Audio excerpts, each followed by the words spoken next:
Bon, si tu as cliqué sur cette vidéo, c'est que tu veux tout savoir sur le drone FPV. Et ben dans cette vidéo, je vais tout expliquer. Les compatibilités, les termes utilisés, enfin le jargon FPV en soi, à savoir qu'il est principalement utilisé de mots anglais, mais ils sont assez simples, tu vas voir. Et ce qu'il faut faire et ne pas faire, donc reste jusqu'au bout de la vidéo, c'est ultra important. On est parti pour le début.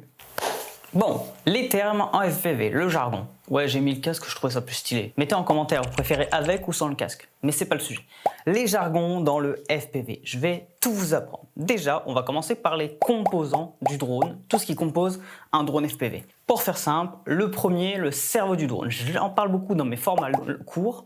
Je parle de la FC, je dis que c'est le cerveau du drone. Oui, parce qu'en fait, c'est elle qui va gérer toutes les informations. FC, c'est simple, c'est-à-dire Flight Controller. C'est assez simple à comprendre. C'est elle qui va gérer toutes les informations de ton drone. Donc, par exemple, la puissance à envoyer dans ton ESC, tous ces trucs-là, le mode de vol de ton drone pour gérer les moteurs, ça passe par elle et c'est elle qui renvoie directement là où il faut, au bon endroit. Ensuite, j'en ai parlé juste avant, l'ESC. Vous avez dû l'entendre. Du coup, ça veut dire Electronic Speed Controller. C'est elle qui va contrôler tous les moteurs et renvoyer les informations dans la FC que j'ai dit juste avant. Donc, c'est pareil que passe le courant, donc que vous allez brancher votre batterie, donc le câble XT, alors ça dépend, ça peut être une XT 30, ça peut être une BL, donc ça les BL c'est les plus petites tailles, c'est pour du 1S, je vais vous mettre toutes les tailles là, bref vous avez XT30, XT60, 90, etc. etc. Après il existe d'autres versions en fonction de drone, mais ça c'est pour les drones spéciaux, on s'en fout complètement. Un autre mot que je vous apprends, ça va être les stacks. Les stacks c'est quoi? C'est la plupart du temps les marques, alors je parle bien des marques ou les revendeurs, fusionnent une FC de la même marque avec une ESC, c'est ce qu'on appelle une stack. C'est plus facile pour vous au niveau de la compatibilité, comme ça vous pouvez acheter sans vous soucier si c'est vraiment compatible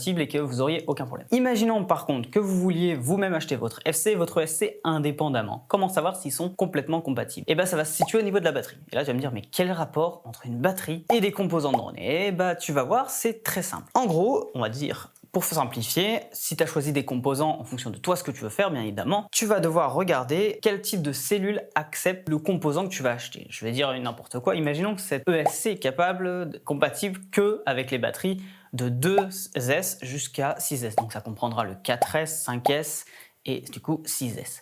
Et que celle-ci est compatible pareil. Et bah du coup vous pourrez bien évidemment les mettre ensemble. En revanche, si ça aurait été seulement du 1S, souvent c'est réservé aux AIO, donc c'est très peu compatible qu'une FC soit 1S, mais et bah elle n'aurait pas été compatible. Pour cette information, c'est assez simple à trouver. Regardez sur les sites comme Drone FPV Racer, vous avez juste à descendre, à savoir que tout dans le FPV n'est qu'information. Renseignez-vous, c'est très simple. Et franchement, pour une fois que c'est pas dangereux d'être curieux, faites-le. Soyez curieux dans le FPV, c'est ultra important. Comme je vous ai dit, les informations, vous pouvez tout trouver si c'est compatible à ce niveau-là. Donc pour ça, c'est fait.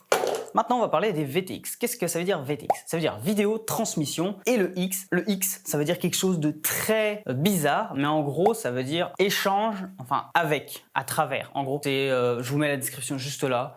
Mais c'est ce que vous allez retrouver sur plein de trucs. Mais du coup là, le VTX, lui, c'est la vidéo qui va transmettre. Alors, c'est assez simple de savoir sa compatibilité. C'est pareil, c'est au niveau de la puissance du voltage minimum qu'il peut accueillir. Donc, s'il peut accueillir du 3,7, vous pouvez le mettre sur tous les drones parce que vous le branchez sur, on va dire, 3,7. Voilà. Souvent, c'est du 3,7 jusqu'à 12 ou du 5 volts. Vous regardez quand même la compatibilité. Faites très attention parce qu'il y en a qui sont un peu plus puissants et qui demandent un peu plus de, on va dire, de tension. Donc, faites très attention à ça, comme je vous ai dit, c'est que des informations, il y a juste à chercher, comme d'hab, vous allez dans le machin et vous regardez.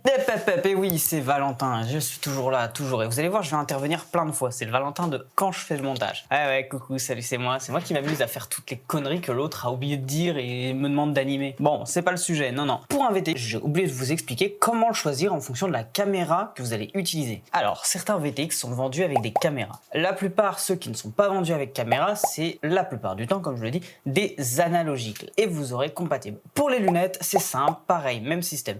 Par exemple, chez DJI, vous rachetez ces DJI, il y a même cette grille juste là que je vous montre, enfin que je vous mets à l'écran, qui vous explique exactement quel casque est compatible avec quel type de VTX, voilà, de module. C'est plus un module parce que vous avez la caméra en plus inclus dessus. Pour le Walksnail, etc., c'est pareil, vous regardez, recherchez les informations, c'est assez simple à trouver, c'est pas compliqué. Bon, La partie est faite, je vous laisse reprendre la vidéo. Ensuite, le RX, c'est pareil, du coup là c'est le récepteur, du coup le récepteur avec toujours le X que je vous explique juste là, voilà. Alors le récepteur c'est assez simple, normalement vous le sélectionnez en fonction de la radiocommande que vous avez. Exemple, imaginons j'ai cette radiocommande est en ELRS, protocole ELRS. Donc vous allez prendre un RX sous ELRS. Autre chose, chez ELRS, vous avez des mises à jour à faire. Si vous vous situez en 3.0, imaginons cette radiocommande est en 3.0, vous pourrez vous connecter à tous les ELRS qui sont dans la zone 3. quelque chose. Donc le 3.9, 3.8, 3.7, etc. En revanche, si le LRS a la mise à jour 4.2, qui je crois n'existe pas encore, mais imaginons elle là, votre radiocommande est en 3.1, elle ne pourra pas. Il faudra soit mettre à jour la radiocommande, soit downgrade le RX. Je vous conseille de mettre à jour la radiocommande, c'est plus simple. Maintenant que vous avez théoriquement un drone, vous avez les moteurs. Enfin, il vous manque les moteurs parce qu'on a fait l'AFC, le SC, le VTX, le RX et le TX. Il nous manque les moteurs. Les moteurs, il n'y a pas beaucoup de choses à savoir dessus. En réalité, il y a deux choses à voir. Il y a ce chiffre-là. J'ai pris un chiffre au hasard d'un moteur. On va prendre les moteurs que j'ai, par exemple, juste ici. Je vais vous mettre les chiffres juste là et je vais vous les expliquer. Alors, on a, par exemple, j'ai des 2306 en 1950 kV. Qu'est-ce que ça veut dire? Ça veut dire plein de choses. Alors, c'est simple. Le 23 et le 02... Non, c'est 06, my bad. Le 23 et le 06, en fait, c'est la taille et le diamètre du stator. Donc, le stator, c'est tout ce qu'il y a dedans. C'est le machin. Je vous mets une photo là, comme ça vous comprenez. Ça dépendra de l'utilisation du drone, mais la plupart du temps, vous pouvez facilement savoir à quoi sert un moteur et autres. C'est pas compliqué. Pour savoir la compatibilité avec les autres composants, c'est le même concept. Vous regardez la puissance de tension, donc les cellules compatibles avec ce moteur. C'est pareil, ça va être expliqué si vous avez, on va dire, un moteur en tête pour savoir s'il est compatible avec le reste de votre build, vous regardez. Aussi, un moteur, pour savoir s'il est compatible avec l'AFC, que vous risquez pas un desync, vous regardez ses pics en ampères. Donc ça, c'est assez simple, c'est un tableau qui se présente comme ça. Vous avez plein d'informations, mais la grille que vous voulez, qui est plus importante pour savoir si votre ESC va pas cramer, c'est la grille juste là. Vous voyez cette grille? Ouais, A. Et vous regardez le pic maximum. Imaginons les moteurs que j'ai là, ils sont capables de faire des pics à 45 ampères. Vous allez prendre, pour être, on va dire, tranquille, vous pouvez prendre une 45, ça c'est pas le problème, donc c'est 45A, ou alors vous prenez une 50. En fonction du moteur et de ses pics d'ampères, vous sélectionnez l'ESC en question. Comme ça, vous savez comment prendre, on va dire, les moteurs adaptés à l'ESC. Alors normalement, vous prenez des moteurs en fonction de ce que vous voulez faire. Du coup, après, vous adaptez l'ESC et du coup, vous adaptez l'AFC. Voilà, ça se fait un peu dans ce ordre-là. Pour moi, ça se fait comme ça. Mettez en commentaire, vous, comment vous faites pour sélectionner votre build et autres, si vous le faites totalement à l'arrache. Je suis curieux de savoir. 2 secondes, je vous ai pas vraiment expliqué comment fonctionnaient les moteurs, enfin comment les choisir correctement, à part au niveau du voltage et de leur KV, mais je vous ai pas expliqué quel KV utiliser pour quelles circonstances. Alors, je vais pas vous expliquer directement, je vais plutôt laisser une application FPV Guide vous mettre des exemples, et là vous comprendrez plus, ce sera plus marquant pour vous que juste vous mettre des chiffres à l'écran qui ne veulent absolument rien dire, surtout aux débutants. Voilà, je vous laisse avec l'explication. Et surtout, n'hésitez pas à liker et partager la vidéo. Ouais, je fais un peu d'auto-promo comme ça. Bon, salut. Dernière chose, pour la compatibilité, je reviens vite fait dessus. En gros, pour ce qui est des moteurs, si tu sais pas quel KV prendre et autres, c'est assez simple, tu as une application qui s'appelle FPV Guidebook. Dedans, tu peux sélectionner le moteur que tu veux, enfin le drone, la taille de drone que tu veux faire. Par exemple, je vais prendre un exemple, je veux un 3.5. Je veux qu'il fasse de la cinématique principalement. Tu peux pas sélectionner plusieurs trucs, hein, donc sois sûr. Donc cinématique, voilà, ou freestyle, tu vois, je veux du freestyle par exemple. Il va me dire, tu prends des 2700 kV avec entre 2700 et 3500 kV avec une taille de stator de 14.8 ou 15.7. Donc voilà, là tu as la taille du drone. Et bref, je te conseille beaucoup cette application, franchement elle est incroyable, elle fait un peu tout, tu as plein d'autres choses dedans. On a beaucoup parlé du coup de tension, de voltage et autres, mais qu'est-ce qui fournit cette tension et son voltage? Une batterie. Bah ouais, hein. Et du coup on va vous expliquer la batterie. Il y a 2-3 informations à savoir dessus, elles sont assez simples. Vous avez les MHA, les CC et les S. Donc c'est quoi? Concrètement c'est assez simple.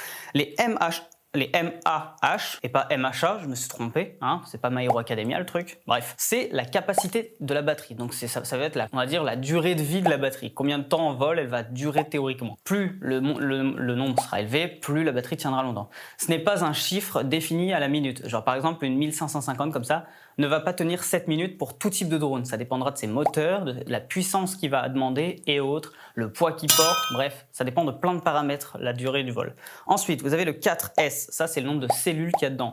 Grâce à ça, vous savez le voltage maximum de votre drone et le voltage minimum à ne surtout pas descendre.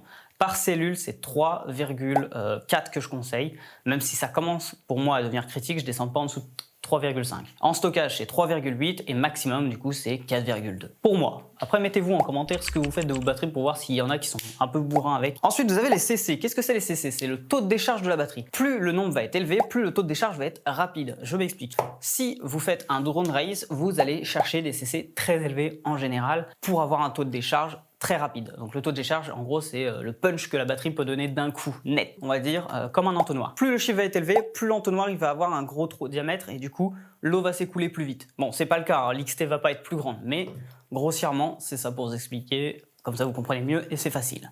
Après, on va parler de 2-3 mots simples, efficaces, comme je vous ai dit. Il y a bandeau. Qu'est-ce que c'est qu'un bandeau? En fait, c'est un lieu abandonné où on pratique souvent le freestyle ou la ruse. Vous pouvez aussi, même le cinématique, en fait, vous pouvez faire ce que vous voulez. Souvent apparenté à un lieu abandonné, comme je l'ai dit. Faites très attention, petite parenthèse, les lieux abandonnés. Si le drone est perché sur un toit et autres, il est possible que la structure soit vieille, endommagée et que le sol ne tienne pas. Donc faites très attention. Petite parenthèse faite, faites attention à vous. Ensuite, vous avez l'OSD. L'OSD, justement, c'est ce qui va composer un DVR. Alors, c'est ce que vous allez avoir, c'est les informations de votre drone. Donc, tout est dedans. C'est customisable sur Betaflight. C'est libre à vous de faire ce que vous voulez. Les informations primordiales à avoir, c'est, pour moi, ma part, la tension totale de votre cellule, la connexion entre votre radio et votre drone, donc le RSSI, comme ça s'appelle, le mode de vol. Et après, dites-moi en commentaire s'il y a d'autres informations que vous rajoutez. Je parle bien d'informations de base. Après, vous êtes libre de le customiser. Par exemple, si vous avez un GPS, vous pouvez rajouter le nombre de satellites et ainsi que la vitesse du drone et la localisation de où est localisé le drone. Voilà. Donc en fait, les UART, c'est assez simple. Un UART, c'est un port sur ta FC. Donc les FC, en fonction de leur modèle, elles en ont plus ou moins. Par exemple, celle-là, elle en a 8. Ah oui, c'est beaucoup, mais c'est une H743. J'expliquerai plus tard ce que ça veut dire, mais pour faire simple, c'est une Rolls-Royce DFC. Du coup, voilà. Donc, vous pouvez mettre plus ou moins de trucs et c'est pour, par exemple, connecter le RX, le VTX, etc., etc., le GPS, enfin plein de trucs comme ça qui sont, on va dire, contrôlables à distance. Les black box, c'est quoi? Vous traduisez en français, ça fait boîte noire. C'est quoi une boîte noire dans un avion? C'est là où toutes les informations sont stockées. Le smoke stopper, qu'est-ce que c'est qu'un smoke stopper? Ça, je l'ai expliqué plein de fois dans mes vidéos. C'est un objet qui est comme ça, qui est capable de savoir s'il y a un court-jus. Attention, tous ne fonctionnent pas. Celui-ci est à LED, il y en a d'autres, par exemple comme celui-ci, qui sont à chaleur. Alors je m'explique, en gros, vous avez une plaque. Si jamais cette plaque chauffe beaucoup, c'est qu'il y a un court-circuit ou un truc qui est mal fait dans votre compo, En revanche, si, je dis bien si, parce que ce n'est pas infaillible à 100%. Donc, faites quand même attention, utilisez un multimètre à côté ou autre, vérifiez, on sait jamais. Le multipètre, c'est simple, c'est cet objet-là qui permet de vérifier les tensions entre plein de composants, les tensions, les ohms, bref, plein de trucs. Si vous voulez vous renseigner, voici des vidéos comment ça sert un multimètre, comment on se sert d'un multimètre. Et pour finir, c'est tout. Voilà, là on va passer, du coup, je vais vous expliquer les compatibilités, enfin pas les compatibilités, mais les différentes FC, comme celle-ci là. Qu'est-ce que ça veut dire F, H et tout? Et c'est parti, hein. Bon, vous l'avez déjà compris, je vous l'ai expliqué au début de la vidéo, la FC c'est le cerveau de votre drone. Mais c'est bien de savoir un cerveau, mais en fait c'est pas vraiment un cerveau. Pour mieux vous l'imager, c'est un processeur de PC. Voilà, voyez cette puce, cette FC, comme un processeur de PC. Et comme pour tous les PC, il en existe des plus ou moins puissants. Et oui, je vais vous expliquer, on va dire, l'ordre de hiérarchie de ces puces, la plus puissante à la moins puissante. La première, c'est la F411, c'est l'entrée de gamme. Ensuite, on est dans le podium direct, oui, parce que je vous ai dit, il n'y en a pas beaucoup. Après, il y a des dérivés, mais celles-ci, je vais pas les citer, parce que c'est tellement des niches que je préfère citer celles qui sont le plus répandues dans le drone pour le moment. Donc vous avez, du coup, comme je vous l'ai dit, la F405, c'est la plus vendue en soi, c'est celle qui est la plus vendue dans le monde du FPV, parce qu'en fait c'est celle qui est le plus abordable pour ce qu'elle fournit et autres. Elle a pas mal de ports, elle est pas chère et autres, franchement, beaucoup de gens l'ont, voilà, si vous la voulez.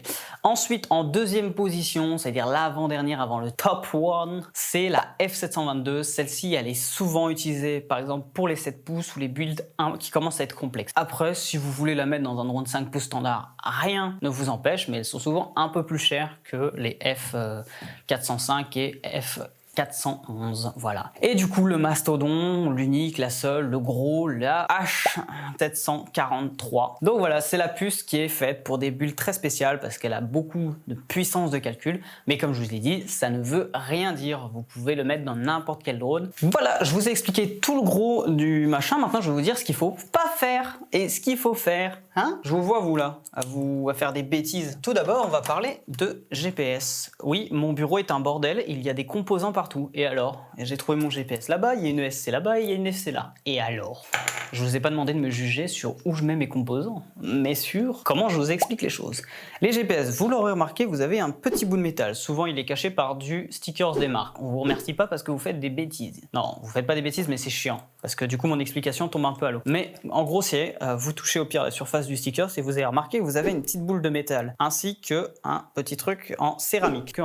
Et bah, ce truc-là doit être dirigé vers le haut, toujours pour les GPS, comme ça. Aussi, on va parler des VTX maintenant. Les trucs à pas faire, je vous vois en commentaire et j'en ai vu. Il y en a un, il se reconnaîtra, il a cramé 2 VTX, d'après ce que j'ai compris, si j'ai bien lu son commentaire. Branchez votre d'antenne. Je l'ai pas dit le mot, mais j'en pense pas moins. Quand vous allumez votre VTX, enfin vous branchez votre drone et que votre VTX est branché à celui-ci, même si vous n'utilisez pas votre casque, branchez votre antenne dessus si c'est pas fait. Toujours avoir une antenne sur le VTX, même si sa puissance est réglée au minimum. Vous risquez de le cramer, ça chauffe énormément un VTX. S'il n'y a pas d'antenne, il va juste prendre feu et vous allez cramer un VTX pour rien. Voilà. Aussi, toujours vérifiez vos soudures. Au moindre crash ou impact avec votre drone, vérifiez vos soudures. Vous n'êtes pas loin d'avoir des arcs ou je ne sais quoi, une petite soudure qui pète. Mais vérifiez toujours vos soudures, c'est très important. Ne jamais monter d'hélices sur Betaflight, même si c'est pour un paramétrage de 2 secondes, retirez-les, ça vous coûte rien. On ne sait jamais, il peut y avoir un problème dans la programmation, les hélices peuvent s'armer. Même si maintenant il y a beaucoup de sécurité, il y a très peu de chances que ça arrive. Retirez-les quand même. Et pour finir, le dernier conseil à ne pas faire à faire plutôt que je vous conseille, ne touchez pas à ce que vous savez pas. Voilà, c'est simple. Et ne demandez pas aux IA. Voilà. Quand vous savez pas un truc sur Betaflight, sur votre drone, soudure ou autre, ne le faites pas. Soit laissez faire des professionnels le faire, soit apprenez, soyez sûr que vous êtes capable de le faire et à ce moment-là, vous le faites. Par exemple, pour la soudure, vous avez des plaques d'entraînement qui ont la forme d'une FC ou d'une ESC, enfin, il n'y a juste pas tous les petits composants dessus, les micro-composants et tout, et ben, vous entraînez dessus à faire les soudures, vous voyez si vous y arrivez, et au bout d'un moment, vous pouvez le faire sur votre drone. Ça coûte 2 €. Vous préférez payer 2 € une plaquette comme ça ou repayer 60 € votre FC. Franchement, c'est à vous. Moi, ça me coûtera rien. Moi, je sais faire des soudures. J'ai appris en faisant ça sur des vieux composants. Ça m'a coûté que dalle. J'aurais pu aussi dépenser 2 €. Mais si à choisir, je préfère dépenser 2 € dans un plaque d'entraînement, voire 10 € que racheter ma FC. À méditer. Ne demandez pas une IA. Elles sont incapables de comprendre ce que c'est vraiment que le drone. Un jour peut-être, elles y arriveront. Pour le moment, elles y arrivent. Maintenant, les trucs à avoir. Quand vous allez voler, prenez un fer à souder capable de se recharger soit avec une lipo, donc pas de se recharger mais de fonctionner, soit en type C avec une batterie à côté. Ça, c'est ultra important. Aussi, achetez ce genre de kit de tournevis. Donc soit vous avez une... Bon, j'ai failli me l'envoyer sur le pied, je suis pieds nus. Bref, soit vous avez des kits où vous avez juste ça et 3-4 têtes différentes et vous clipsez, soit vous avez comme moi les 4 tournevis directement. Voilà. En truc. Aussi, ce que je vous conseille d'avoir sur vous toujours, ce truc. C'est un testeur de batterie, de tension de batterie, enfin vous pouvez tester tout. Hop là. Et comme ça, vous pouvez savoir si votre batterie, on va dire si une cellule est plus ou moins endommagée ou autre, et surtout si la batterie est volable ou pas du tout. Si vous pouvez voler avec ou pas. Aussi, encore, je dis beaucoup de fois aussi, va falloir que j'arrête. On va dire autre chose. Une brosse à dents. Ça, c'est très utile pour nettoyer votre drone. Si vous crachez et que vous voulez voir si vos soudures, on va dire, elles sont propres, comme je vous l'ai dit, pour les vérifier. Avoir plusieurs straps. Ça, c'est le must. Parce que vous allez ils vont souvent, en fait, prendre des coups d'hélice et du coup se faire découper. Moi, pour dire, là, certains, ils sont endommagés. Donc, oui, je vous conseille d'en avoir plein sur vous. Pour stocker votre batterie, si vous voulez pas plus d'un jour. Donc, si, on va dire, vous faites une pause, vous voulez que le week-end. Mettez-les en stockage pour les conserver plus longtemps. Le stockage se fait à 3,8 volts par cellule. Donc, vous faites la multiplication si jamais. La plupart des chargeurs sont capables de le faire eux-mêmes. Donc, dès que vous les mettez en mode stockage, ils vont le faire eux-mêmes. Voilà pour ce qui est de l'explication. Prenez de l'étain, des hélices en spare et autres, aussi des bras, très important parce que c'est ce qui casse en premier dans votre drone. Mettez des TPU, changez les TPU d'origine de vos drones par des TPU un peu plus résistants. La plupart c'est des commerciales comme j'appelle, ils ne protègent rien. Ça protège quelque chose ça? Non. Ça protège quelque chose? Oui. Regardez, vous voyez bien que les deux têtes là sont faites pour tanker les dégâts à l'opposé de ça. Ouais, ça protège que dalle. Des colliers de serrage, ça c'est incroyable d'en avoir. Je sais pas où j'ai mis les miens, mais ça là, les colsons, je sais pas comment vous appelez. Dites-moi en commentaire comment vous appelez ces trucs-là. Moi j'appelle ça des riselants. Voilà, j'ai dit collier de serrage, mais j'appelle ça riselant. C'est voilà. Et prenez des riselants. Plus ou moins gros, ça peut être utile, on sait jamais. Si vous faites une soudure et que vous n'avez pas de scotch, très utile. Mais bon, si vous en avez pas, les riselants, hop, petit coup de riselant sur les câbles moteurs, comme ça vous les maintenez en place, c'est ultra pratique. Voilà, dites-moi ce que vous emportez sur Spot ou qui est indispensable à avoir en commentaire. La vidéo est finie. La prochaine vidéo, petit teaser pour ceux qui sont restés jusqu'au bout. Aussi, je vous demanderai de liker, de partager la vidéo et autres. Franchement, ça serait extrêmement plaisir. Aussi, comme je vous l'ai dit, j'ai des liens d'affiliation avec des codes de réduction. N'hésitez pas à les checker en description. Surtout que j'en ai rajouté 2 là. La prochaine vidéo, ça sera un FPV Lab format long. Voici le drone. Je vous le montre juste là. Mais j'en dis pas plus. Et sur ce, salut!